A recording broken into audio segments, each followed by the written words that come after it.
According to Stephen Hawking's book, the universe had a beginning and did not always exist.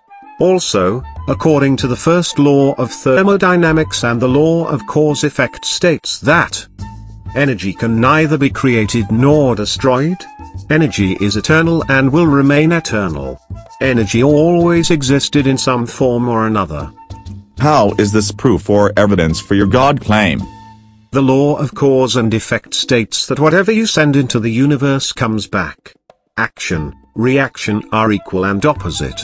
Every cause has its effect, every effect, its cause.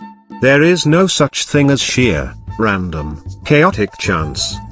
Which is why God is scientifically disproven.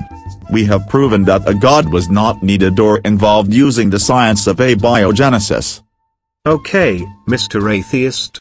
There is no such thing as luck or chance.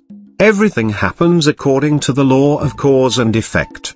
If you put a negative out, you will get a negative back. Yes, and the law of cause and effect is inescapable. You get back what you send out. It delivers back to you the results of whatever you give to it. Hence, the choices, decisions you make. The universe is operated by universal laws. Everything happens according to these laws. So where did the energy for the universe come from? In other words, where did the Big Bang explosion all of a sudden get this extra strength of power to supply itself this ability? I don't know. Science does not know, and you don't know either.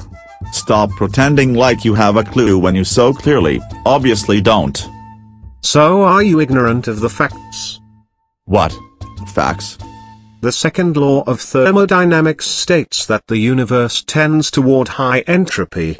If so, what happens when there is nothing left to be disordered? How can matter be constant?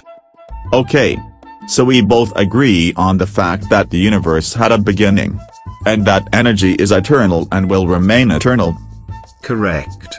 The second law of thermodynamics says that the total entropy of the universe can never decrease. Like other laws of thermodynamics, this law is based on a statistical found. Yeah, so? So now I will ask you, how do you know a painting had a painter or a building had a builder? Because they exist. Right. Isaac Newton called atheism senseless. Atheism is so senseless, in his own words, and it is, I agree with him. Saying a God wasn't involved in the act of the universe is like saying humans were not involved or needed for the processes of computers. Well, we can then agree that the creation of the universe was a supernatural act. And we can reasonably conclude that that supernatural force behind it was God. It only makes sense to me.